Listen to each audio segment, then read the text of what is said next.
Welcome to the program, Treasurer. Nice to be with you, Annabelle. Well, ball's in your court. You've made an announcement overnight about deeming rates. Why is it reasonable? Well, look, we're strengthening the arm of around 1 million welfare recipients, including about 630,000 pensioners. This is about lowering the deeming rates, which will be good for them. The benefits will start to flow from September. They'll be backdated to the 1st of July. It'll cost the budget about $600 million. But pensioners will be better off by up to $804 as a single or more than $1,000 as a couple. So you've lowered the top rate from 3.25% to 3%. The cash rate's at 1%. Why is there that disparity still? Well, there are two rates. There's a lower rate and there's an upper rate. And the lower rate is being reduced to 1% for financial assets up to $51,800. Yep.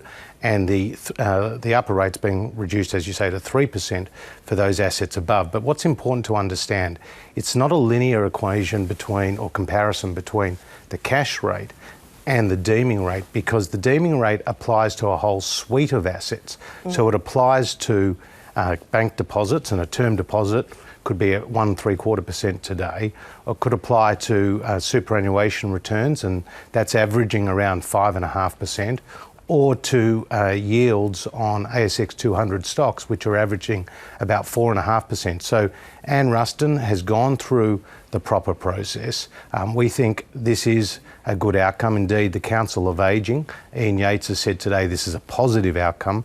It will be to the great benefit of so many people across the economy. But what we will not take is a lecture from the Labor Party after their $45 billion retirees tax. Okay, you say that the rate isn't directly comparable to the cash rate, but through the entire years of the Howard government, the top deeming rate was equal to or less than the cash rate. So in 96, cash rate was 7.5, deeming rate was 7. In 2004, cash rate was 5.25, deeming rate was 5. It was significantly below or equivalent to the cash rate. Why have we decoupled those two rates, and why aren't pensioners entitled to understand that the cash rate will represent their deeming rate? Because, as I said, it applies to a suite of financial assets. But why has that changed? Like, why is that different from the Well, we've actually seen, I mean, the ASX 200 is up 12% through the year. So we've actually seen very strong returns for super funds, for managed funds, and in the stock market. And as I said, it applies to a suite of assets. But when it comes to the cash rate, let's not forget the Reserve Bank held it pretty steady for nearly 3 years. It only came down in June and then the subsequent month. So it's come down 5 times over the course of 4 years. So it's quite a long time to wait to catch up. I mean, you went through a whole election campaign talking about Labor's retiree tax, but you were kind of skimming off pensioners at the same time, weren't you? Well, at 1.75%, which it was, and now it's going down to 1% for the lower deeming rate,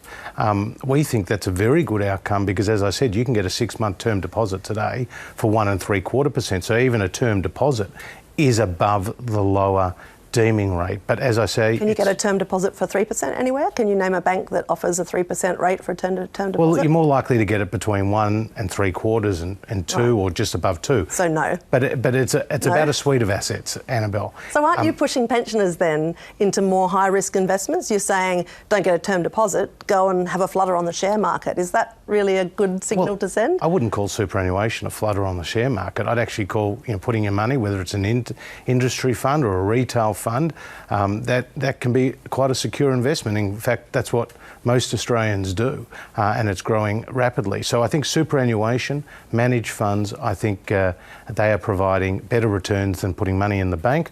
But this is quite a significant change. This is a $600 million hit to the budget. And it will benefit over 4 years, but it will benefit around 1 million welfare recipients, not just pensioners, but a series of other welfare recipients. It seems like a massive rigmarole that we've all gone through. Like, it's been years while interest rates have been coming down and pensioners have been feeling the pinch, and you've now got around to changing the deeming rates. It's a very murky process. Aren't pensioners entitled to know what goes into this decision-making process? And do you back the support of do you support the idea of some sort of independent body where there's some sort of clarity to these decisions? No, we don't. We think the appropriate process is the current one. And what is the process? Like, who makes the decision and why? The Minister for Social Services is the responsible minister. Her and her department receive advice. There's input from other departments, and as required. And it's a process that has served the country well. And I note that the Labor Party have had mixed messages on this, because you've had Linda Burney saying one thing and Jim Chalmers saying another. He supports the current process just as we do. Listen, you mentioned superannuation. There's been a bit of chat this week about the program for the increases to the superannuation guarantee. So I just want a quick confirmation. Are you still committed to the process of increasing the superannuation guarantee to 12% by 2025, I think it is? We have no plans to change that legislated increase. So that's what will happen by 2025? Well, we've got no plans to change that legislated increase. But what is you currently have no plans, but you could develop some? You're very cynical. But well, I have experience. Oh, right. We have no plans to change the legislated increase. It goes to 12%. But what we saw from the Grattan Institute this week was an interesting report, obviously, right, on this very point. Because what we need to fully understand with this increase is what is happening to retirement incomes, what is happening to the nation's balance sheet, what's happening to the nation's savings. That's why the Productivity Commission recommend that there be a retirement incomes review, and that's something that government is supportive of. So it's important to keep those factors in consideration when you're making your decisions about what's going to happen by 2025? Well, again, it's already a legislated increase, but what is important is that we continually stay abreast of the impact of those changes on retirement incomes, national savings and the national balance sheet. So can you guarantee we'll be at 12% by 2025? Well, like I said, we have no plans to change it, and it's already legislated. Okay, right. Just wondering if you can explain why it is that you orchestrated this joint media appearance with the Reserve Bank Governor this week. I can't remember another instance of such a thing happening ever. Well, I think you'd find it strange if I wasn't sitting down with the Reserve Bank Governor. I mean, he and with I... a bank of cameras, though? Well, we had a 2-hour private meeting with senior Treasury officials, and the economy is facing a number of challenges, and it's important that we continue to swap notes and to work together in understanding the different the developments that we're seeing across the economy. Both Phil Lowe and I were recently at the G20 finance ministers and central bank central bankers meeting. We had a number of engagements there, and it's important that we continue to talk. And where we're absolutely aligned is, while the economy does face some significant challenges, and I'm talking about the impact of the droughts and the floods, I'm talking about the global trade tensions between the US and China, I'm talking about the softness in household consumption. The fundamentals, in Phil Lowe's words, of the economy are strong. And we also know the foundations are strong. And the Australian economy is in its 28th consecutive year of economic growth. We have a AAA credit rating, one of 10 leading countries to have that AAA credit rating. Phil Lowe said a record number of Australians are in work. And we're say that, by the way. I mean, I've noticed you say that to see quite a bit, the economy grow. A record number of Australians are in work, and it kind of sounds like you're saying that unemployment's at a record low, but it isn't, because, I mean, unemployment's at 5.2. 10 years ago it was at 4.2. Well, when we came to government, it was 5.2. Because there's record numbers of Australians, right? No. But actual hours worked have gone down, so, I mean, the actual amount of work being done isn't at a record. Well, actually, when we came to government, unemployment was 5.7. So it's actually come down since we've come to government. We've created over 1.4 million jobs. If you look at the last 12 months, 8 out of 10 of those jobs that have been created have been full-time. And importantly, workforce participation is now at a record high, around 66%. Record number of women who are in work, and a record number of young people are getting a job. And that's not by accident. That's actually by creating the environment where employers feel comfortable making extra hires, and also ensuring that our Australians have the skills that are necessary to be hired. So you've got together with the Reserve Bank Governor. Did you ask him to that meeting? And yes, I did. Was he okay with the cameras being there? I mean, absolutely. Right, okay. And, you know, the Reserve Bank Governor, Annabelle, is of independent mind and independent voice. And he agrees with you on nearly everything, apparently. Well, tell me, is this the end? I mean, to be honest, I wouldn't be so condescending or cynical about the Reserve Bank governor. Right. The bank is independent. It sets monetary policy, and we don't seek to influence that in any way.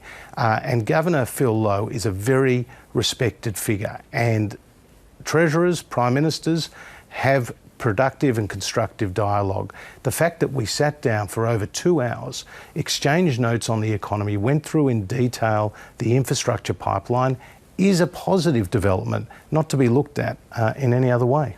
So is this announcement today of yours on deeming rates, is that the end of your measures that will stimulate the economy? Well, the deeming rates are not about, Annabelle, stimulating. No, I understand that, but they'll have a stimulatory effect, right? Because you're putting more money into the pockets. It's money into the pockets of, you know, 1 million welfare recipients. I mean, for somebody who's got a home, who's a pensioner, who's on about $280,000 with financial assets, that person will be about $480 a year better off. So it's money that will flow into the economy, and it comes off the back of the tax cuts, which is $8 billion into the economy, and more than 1 million Australians have already put in their tax returns, a record number, right. and the interest rate cuts that Phil Lowe has overseen. So all of that is positive. Is that the end of the sort of suite of stimulatory measures? I know there's been discussion this week about whether that's enough, and you and the Reserve Bank Governor seem to feel that it is at the moment. Well, what will be interesting to see how the tax cuts play out across the economy. Sure. But what's really important, Annabelle, is the Prime Minister and myself and Matthias Cormann and others, we're all very conscious of the challenges that the economy was facing when we put the budget together. But the budget handed down on April the 2nd was our economic plan to take the country forward. And that is what we'll continue to implement, including the $100 billion worth of infrastructure spending. So you have we've just completed the 2018-2019 financial year. Yes. You projected a $4.2 billion surplus. Is that what it looks like it's going to be? Deficit, sorry. Well, I mean, I wouldn't get your hopes up about a surplus. And we're very much managing expectations around that. What we have seen is very much an improvement in the 18-19 results, because Did you get to break even? Well, let's wait and see, because the final budget outcome won't be out until September. But when Scott Morrison delivered as Treasurer the 18-19 budget last year, what he did say was there was going to be a $14.5 billion deficit. Yeah. Then, as you say, in this year's budget it came down to $4.2 billion, and we've seen improvements since that time. Could it be less than $1 billion? Well, again, I'm not going to put a number on it other than to say there has been improvements. Don't get your hopes up for an early surplus. The surplus year that we're aiming for is 2019-2020, but the economy has been held by strong terms of trade and a record number of Australians in a job. Okay, so I want to ask you quickly about the big story this week, which is about reconciliation. And the Indigenous Australians Minister Ken Wyatt announced on Wednesday that Australians would go to a referendum in 3 years. Why wasn't that promised during the election campaign? There really wasn't a mention of it. Well, what we've always said is that we will work through the Parliamentary Joint Committee recommendations that Pat Dodson and Julian Leeser co-chaired. But Annabelle, I think as a country we have a unique opportunity now. We've got a Prime Minister who has already reached across the political divide and met with Anthony Albanese and has said he wants to advance these issues. We've got the first Indigenous Minister in the Cabinet who's responsible for Aboriginal Australians in Ken Wyatt, who's got a friend across the chamber in Linda Burney, and then you've got that Parliamentary Joint Committee. But the detail of the so-called voice has yet to be fully worked out, but they do need for this process space and time. And we also know that constitutional reform is really difficult. Only 8 out of 44 referendums have been successful, and we haven't had a successful referendum since 1977. Do you feel that Ken Wyatt's been given space and time this week? A lot of your colleagues have been very vocal. I thought he gave a very good, passionate, personal speech at the Press Club. I think he's the right person for the job, and I think he has got that space and time. But as we do know, there are a lot of constitutional conservatives. I would count myself in that camp. The Prime Minister has said he's in that camp, and many of our other colleagues. So we do need to proceed very carefully, because what we need to do is to build bipartisanship and to capitalise on the goodwill. And I think Noel Pearson described it as the radical centre. Do you think that this question of the voice to Parliament is being characterised as a third chamber unfairly? Well, Well, I mean, what we haven't got is the full detail on that. And what we do need now is the process to have a discussion to work out what the model is, got the right people in charge, but we do know constitutional reform is very difficult. Okay, well, thanks very much. We're completely out of time, I'm afraid, Treasurer. Thanks for being with us today. Good to be with you, Annabelle.